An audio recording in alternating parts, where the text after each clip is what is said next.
Welcome to the People of Animal Health podcast. The host of our podcast is Stacy Purcell. Stacy is the leading executive recruiter for the animal health and veterinary industries. She's the founder of Therio Partners and the Vet Recruiter. Stacy has placed more professionals in key positions within the animal health and veterinary industries than any executive search professional. And along the way, Stacy has built relationships with some outstanding people who are doing incredible things to make a difference. The People of Animal Health podcast features industry leaders and trailblazers who have made a significant impact or are making an impact in the animal health and veterinary industries. Stacy chats with them to learn more about their lives, their careers, and the unique and interesting things that they have done to contribute to the animal health or veterinary industries. She is here to share their stories with you. Now here's the host of our podcast, Stacy Purcell. Hello, and welcome to the People of Animal Health podcast. On today's show, we are talking with Dr. Pam Hale, a veterinarian who has had a fascinating career in various leadership roles across the veterinary profession. Dr. Pam Hale is a veterinarian who is currently the Chief Medical Officer, U.S. of Destination Pet. Destination Pet is a national veterinary hospital group with more than 55 veterinary hospitals. Dr. Hale is a hands-on veterinary practice executive with more than 30 years of experience in startup operations and working for large veterinary consolidators. After receiving her undergraduate degree in animal science and her Doctor of Veterinary Medicine degree from Tuskegee University's dual degree program, Dr. Hale joined PetSmart Veterinary Services in 1995 and grew her career with the company throughout multiple mergers and acquisitions, eventually as Banfield's East Regional Medical Director. As the East Regional Medical Director, Dr. Hale's responsibilities included operational oversight of over 200 hospitals. In 2009, Dr. Hale joined the National Veterinary Associates, or NVA, and became the Senior Division Director for the East Coast region with 90 hospitals. In 2014, Dr. Hale transitioned into the humane animal world as Vice President of Medical Operations with the Arizona Humane Society in Phoenix, Arizona, as well as completed her Master of Business Administration degree that year. In 2018, she was appointed to the American Veterinary Medical Association, the AVMA Professional Liability Insurance Trust Board. Dr. Hale enjoys reading, listening to jazz music, and traveling internationally. She is married to Chuck, a United States Air Force veteran officer. They have 6 dogs: Nina, Miss Pink, Jack Leo, Harvey, Abner, and Baby Cake Star. Welcome onto the People of Animal Health podcast. And how are you, Dr. Hale? Well, I'm doing fine, and thank you very much, Stacy, for the invitation to be here. And what an introduction, more so around the fact that I have 6 dogs. When I see it on paper, that can be a little bit overwhelming, but they are all my babies for sure. But thank you again for having me. Yes, we're so glad to be here. Thanks again for being on our show. And sometime I'm going to have to ask you, how you came up with the names for all 6 of the dogs. So, Dr. Hale, I know that you have experienced tremendous success at this point in your career, but I'd love to start off at the bottom, in the very beginning of your career. What was your life like growing up, and where did you grow up? I think I had a wonderful childhood. I am an only child. I usually tell people that I'm an only child, a military brat, and a preacher's kid. That should explain a lot about me as you guys get to know me here. But I was born in Alabama. My family's from Alabama. My father was a minister. He went into the Air Force when I was about 10 years old. And so from there, we traveled and lived in different cities and states across the U.S. Very, very warm parents that wanted to teach me responsibility and accountability. They didn't let me get away with very much, of course, being an only child. But they also allowed me to pursue my passion, as they were also people with professions that were, I call them professions of passion. My dad being a minister and my mom being a nurse. Well, it sounds like you had an excellent childhood, and I'm curious, when did you first figure out what you wanted to do professionally? No, that's funny, because it was when I was 7 years old. And I say it's funny because it happened because, my parents would give me pets. I got my first puppy probably when I was 6 or 7. And with The funny part is we were actually living in Tuskegee, Alabama. And that's, of course, where I ended up going to veterinary school. So I would get puppies at Christmas time, and something would happen to the puppies. And if they ever got sick, the puppy would disappear and I just get a new puppy. And I finally figured out these puppies were getting sick or something was wrong. And of course, back then it was very, we were a young family, not very much money to do medical care. And I said, you know what, if I could be a dog doctor, I could have taken care of my puppies. And that's actually my memory of deciding to become a veterinarian. And I told my parents at 7 years old that I was going to become a dog doctor. Wow, that's an incredible story. So you became a dog doctor, you became a veterinarian. Tell us the story of your early career in the veterinary profession. How did you get started? Sure. So I attended Tuskegee for my undergrad and veterinary school. So I was there for 7 years. My first job was actually in Knoxville, Tennessee with the Tuskegee alumni. I had 3 job offers when I came out of school. I understand now our graduates have up to 12 or 15 or 20 job offers due to the market, but I had 3. I chose Knoxville, Tennessee. The practice seemed warm and inviting. In addition, it's beautiful in that part of the country. East Tennessee is beautiful at the foot of the Smoky Mountains. So I was there for 9 years. But I did leave there after 2 years and went and worked for Purina Therapeutic Diets because I wanted to try that for a little while, but I did go back to practice within a year. I figured I wasn't ready for that type of role. So I stayed in the small animal practice. It was a solo practitioner. He owned it. One doctor owned it, and I worked for him there for 9 years. And I left there after 9 years. He actually had 2 sons, and they were both very young when I started there, 11 and 13, but the goal was that they would go to veterinary school and then come back to help run the practice. So when I saw one of them into veterinary school, I knew it was time for me to make my move, and that's when I left after 9 years. But I had a great time there. I learned a lot. So you went from veterinary school to working for Purina and then to veterinary practice. Is that right? Actually, I did the practice first. I was there for 2 years. Went and worked for Purina for about a year, and then back to that same practice. Back to the same practice. Okay, got it. So you worked in the same practice, and you said for 9 years, and then where did you go from there? And I'm really curious because you were working, in a vet clinic as a veterinarian and individual contributor role, and then you got increasing responsibility and leadership roles outside of a single practice. So how did you do that? When I left that single solo owned practice, I went to Atlanta. My parents had actually moved to Atlanta. They had retired there from the military.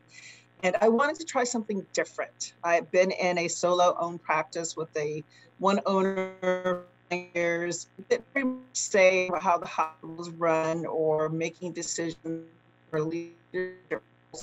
So I saw the practices inside of the PetSmart stores. At that time in Atlanta, they were called PetSmart Veterinary Services. So I applied.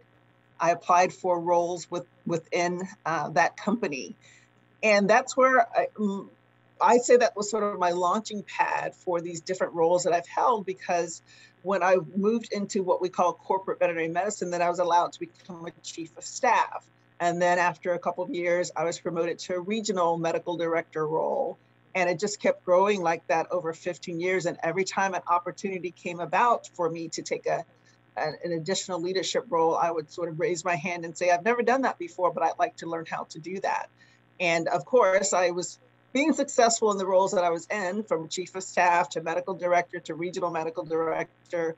And I grew in those roles over 15 years. So I always sort of say it was a little bit of luck. But what do they say is that luck is preparedness meeting opportunity.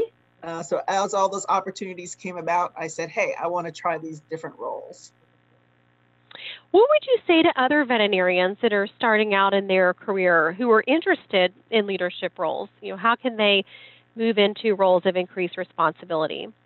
I've talked about this before. It's important to let those that you're working with know what your aspirations are. Don't be afraid to speak up and say, hey, I'm interested in that type of role, whether it's a chief of staff, medical director, lead veterinarian, training role. Let people know what your interest is. Find an advocate and an ally within your group whether it's your regional medical director you already have, whether you're an associate and you want to talk to your chief of staff about how do you become a chief of staff. I also say be tenacious. Don't let people tell you that you can never have this role or be in this type of position. You get to decide that by preparing yourself. Also invest in yourself. I really strongly believe, and if you're interested in leadership, start taking some leadership courses online or get an additional degree. I decided to go get my MBA after many, many years because I was doing MBA level work and I wanted to be able to demonstrate that right away. Jump in even if you're not ready, meaning we learn how to do spades and surgeries and we are still learning as we're doing them for the first few times. So it's okay to say, hey, I want to put on a training in my veterinary hospital, and that shows leadership as well. Be a leader even if you don't have the title. Leadership is really not about a title. It's more about how you demonstrate that to other people in the hospital. You can be a leader when the chief of staff is not there. You can be a leader with the veterinary team. So be always that person that they know they can lean on to help lead the hospital. And I always say this, do not listen to the naysayers. There are going to be naysayers that tell you, hey, you don't want this role. Hey, you're not good enough for this role. Don't listen to the naysayers. Just prepare yourself and be ready when those opportunities come. That's some great advice. So you said find an advocate, be tenacious, invest in yourself, jump in. So even if you haven't done that before and you feel like, well, I don't have this title, do it anyway.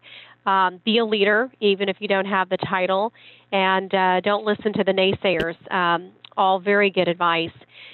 I'm curious, as you look back, was there a time when you felt like you were really, truly beginning to gain traction with your career? No, I would say it's after I left private practice, because I think if I'd stayed in the practice there, I would not have had leadership opportunities. One, the owner was there, and then his sons were going to come back and lead, which they have and have done a great job. I'm very proud of that practice. And helping to build it. But I don't think I would have had the opportunity to grow. So trying something different. In other words, I left the traditional veterinary practice to go work inside of a pet store. Now that was a little scary. I actually remember thinking, wow, are people going to doubt the fact I'm a real doctor? And sure, I did get that in my first role in PetSmart Veterinary Services as the chief of staff. People call us doctors in a box, as if we really didn't go to veterinary school and we really weren't doctors. So I would say when I left that and went into what we would call corporate veterinary medicine now, because that was very new back then in the late 90s, the opportunity then to manage and lead other hospitals and other doctors, which you couldn't do in a private practice.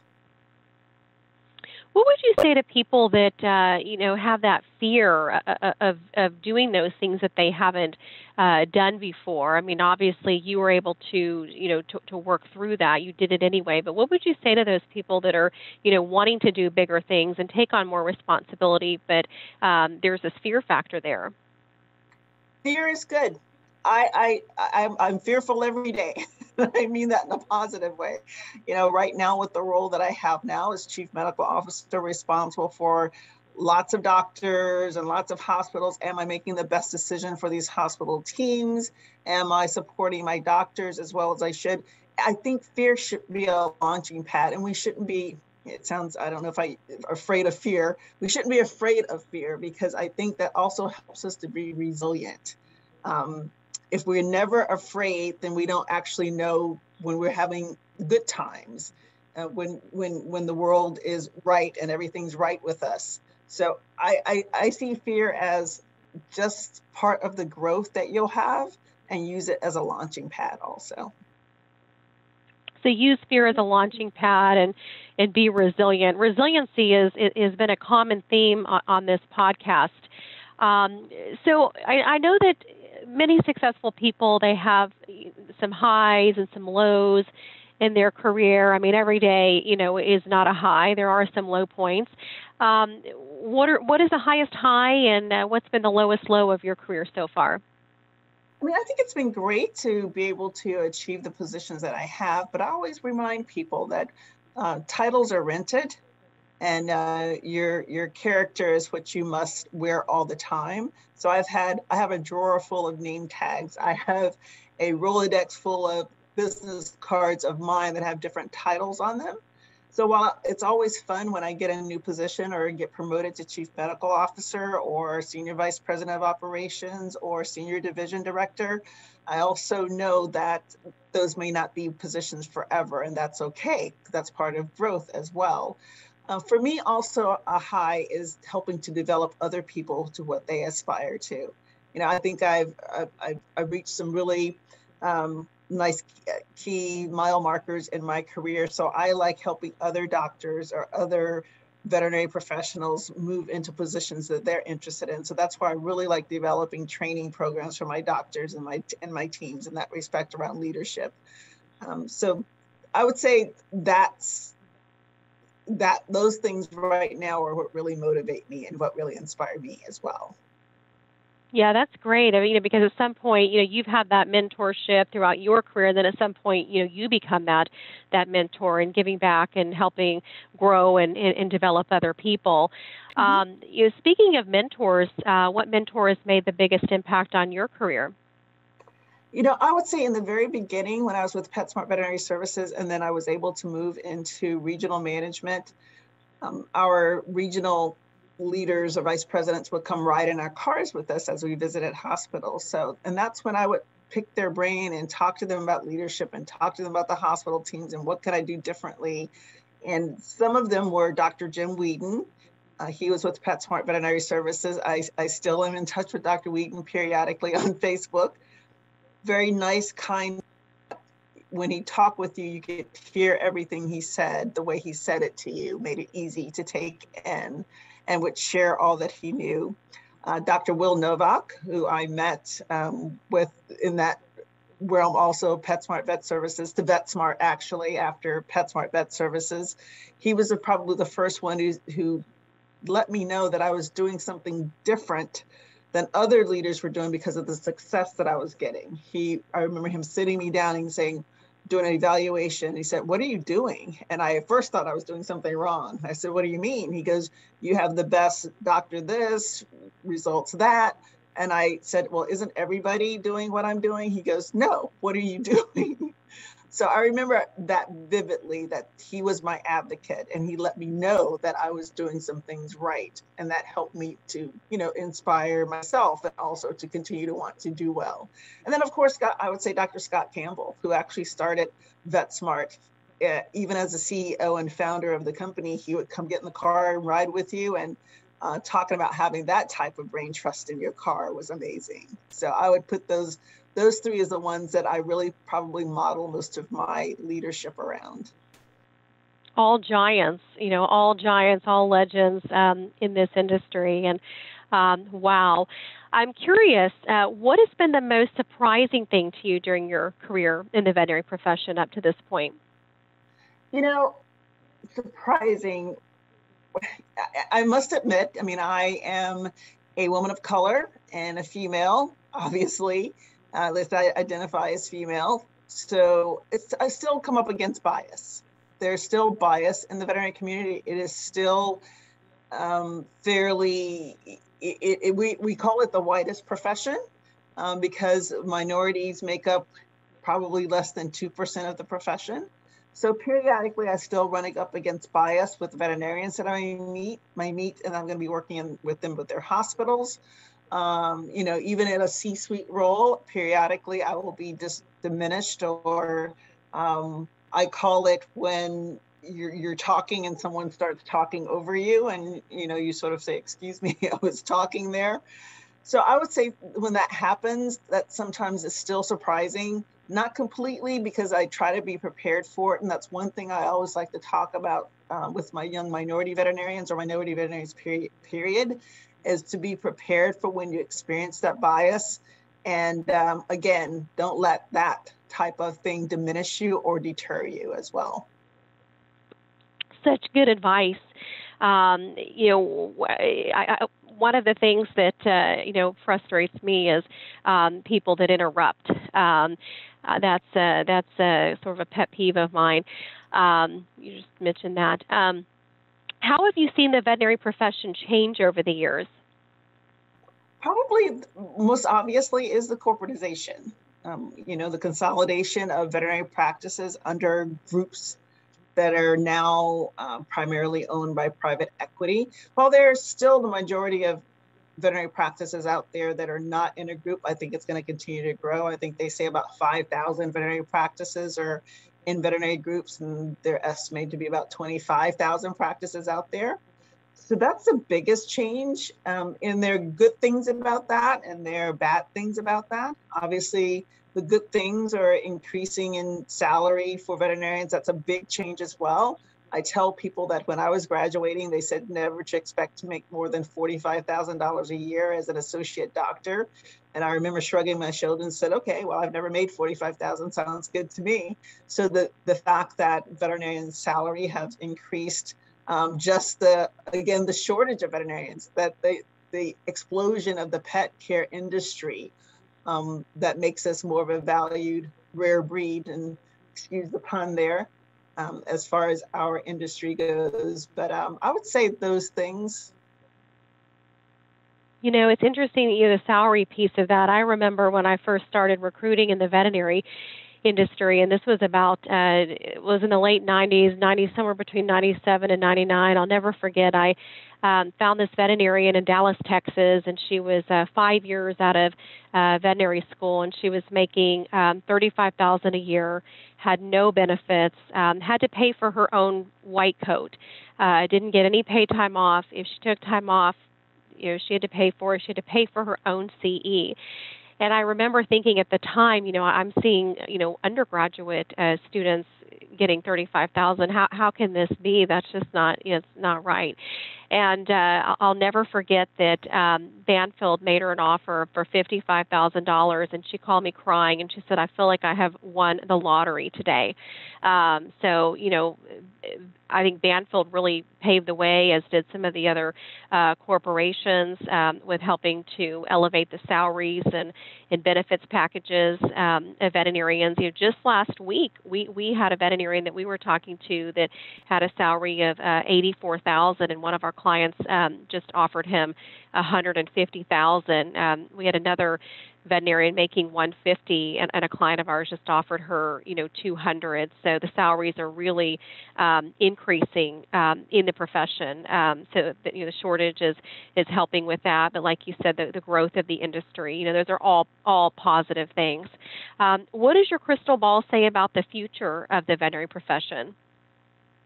I believe the pet industry is going to continue to grow. It's $100 billion now, with I think about 70% of that being veterinary care. I mean, just a few years ago, it was 45 billion.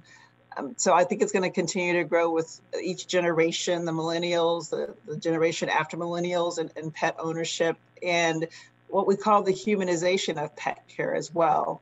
People have, I have 6 dogs, and they all get to sleep on the bed. I don't know how that happens, but no longer are they in kennels or obviously out in the backyard and things like that. I also believe there will be more corporate groups, more buying of individual veterinary practices by the corporate groups, if our younger veterinarians coming along are still not interested in owning and buying practices, because our practice owners have to be able to recognize their equity and hard work over the years. And if that's where they have to go to do that by the groups buying them, I think that's going to continue. I think the salaries are going to continue to go up for a while. There's going to be a cap on that eventually. That bubble's going to burst after a while. If we start getting up, like you mentioned, a $200,000 salary for a practitioner, that I would say it's probably getting close to where we will top out eventually. But I would say the pet industry and the veterinary piece of that, we are valued in the society. We're usually the top 3 most respected professions that people love to hear about. I can't get on a plane and tell anyone I'm a veterinarian, because they all smile and they all want to tell me about their pets. So I have a great outlook for our profession, and I'm very happy about that as well. Yes. And that $200,000 salary was in California. I should mention that too. Well, today I'd love for you to share with our listeners about the kinds of projects that you're up to. For example, tell us about your current role at Destination Pet. Curious about that, and also what a typical day looks like for you these days.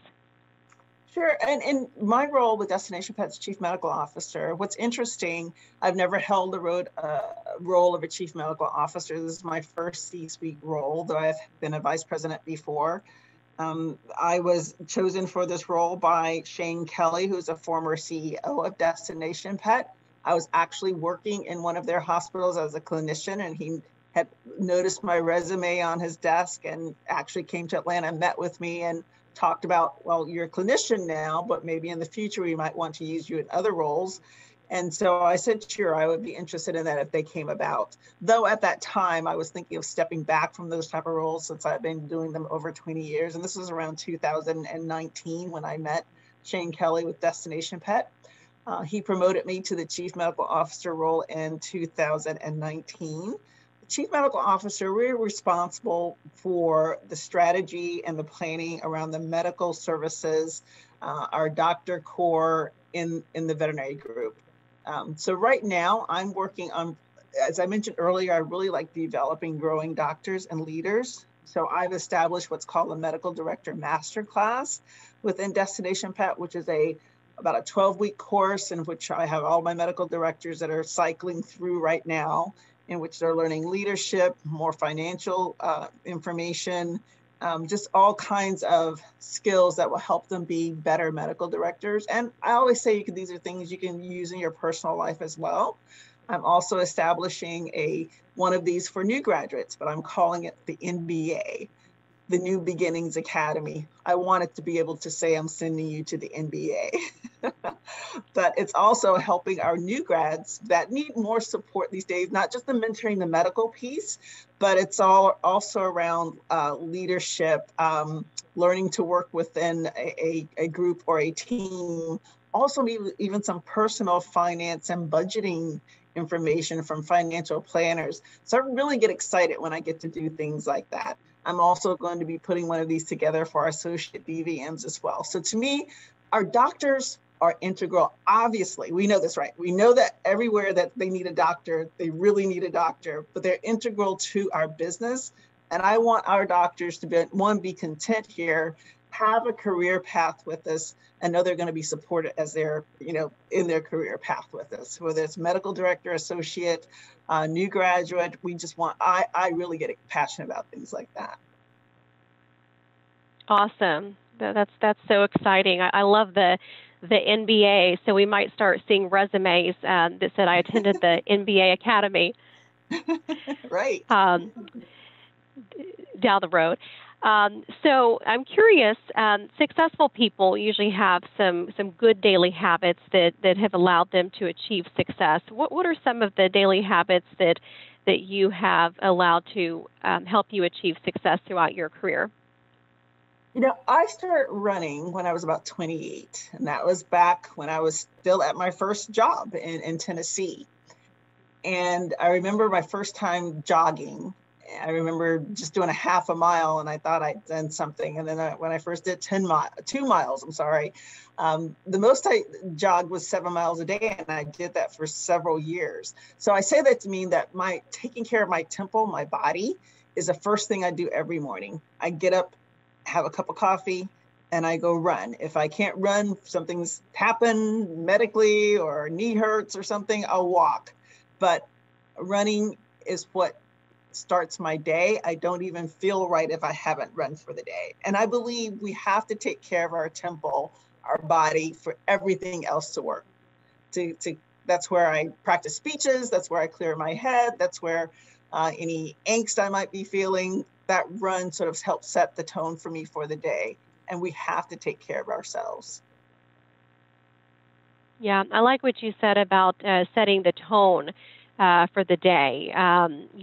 One of the things that I do every morning is, I make my bed. I can't imagine just, I do it before I do anything else. I make my bed. I can't imagine going through my day without doing that. So we all have those routines, and I love that. What advice would you give the younger version of yourself? Well, it goes back to a little bit of what we talked about, fear and resilience. I said, don't fear failure. You know, when you're young, you want to please everybody. You want to have a certain facade to the world of how you want people to think of you. So I would say, don't fear failure, and don't try to please everyone. You know what? You need to push them to please you. We're always, I think when we're young, we so want to fit in, and we so want to be a part of a group or a team or thought of a certain way. You know, we're always contorting ourselves to please other people. So if I would tell anybody that, I mean, I even tell myself that today, you know, don't contort yourself to please other people, and don't fear failure. Right. So don't fear failure, and don't be a people pleaser. Very good advice. We also find that most successful people have some idiosyncrasies that can actually be their superpowers. I'm curious if you have an idiosyncrasy that's actually a superpower. Well, I would say organization and structure. If you give me anything that needs to be done, I can MacGyver it. I can come up with a program to get this done, like my medical director masterclass. How do I put that together? I am also working on a Destination Pet Foundation, which is a charitable arm of Destination Pet. I've never put together a charity before, but it's like, okay, how do I do that? Let me pull the team together, start working on that. So organization and structure. And I have this thing about emails. I don't go to sleep with any unread emails. People consider that a superpower today, because you can have anywhere from 50 to 500 emails, depending on where you work. I need to get some of your good advice on that. That is one of the things that I struggle with the most is email and staying caught up. I'm curious, what do you struggle with the most? You know how they say that one of your strengths can be a weakness. Sometimes I'm too structured. I mean, to the point that I am almost, telling people down to the nth degree of how to do something. But I've learned to allow people to come to me with solutions now. But I always know in the back of my head that I have a structure, a solution if they don't have one. And then I would say sometimes pushing too hard. I had a 360 done once a few years ago, and some of the feedback from my direct reports was Dr. Hale has very high standards. And I chuckle when I say that, because I was like, well, should I be mediocre? Should I have low standards? But I actually understand what they mean. And that actually comes from my childhood. Just my parents always wanting me to do the best that I could and never taking less than that from me. And that's what I tend to also expect of people that work with me. And sometimes I can push too hard in that respect. Yeah, because having high standards seems like a plus to me. Do you want to lower my standards? That sounds like something that we should be striving, to have high standards. What message or principle do you wish you could teach everyone? I would say this: don't. I'll go back to don't listen to the naysayers. The resilience piece again. It's okay to fall down. It's okay to make a mistake. It's not going to be end of the world. I mean, and as veterinarians, we make mistakes. We make a misdiagnosis. We can have a problem in surgery. That can result in some poor outcomes, unfortunately, but don't let that outcome or that one thing that you make a mistake on. We're so negative biased as humans, but don't let that one thing either color the rest of your day or the rest of your week, or make you think that you can't do something. Everybody fails in something.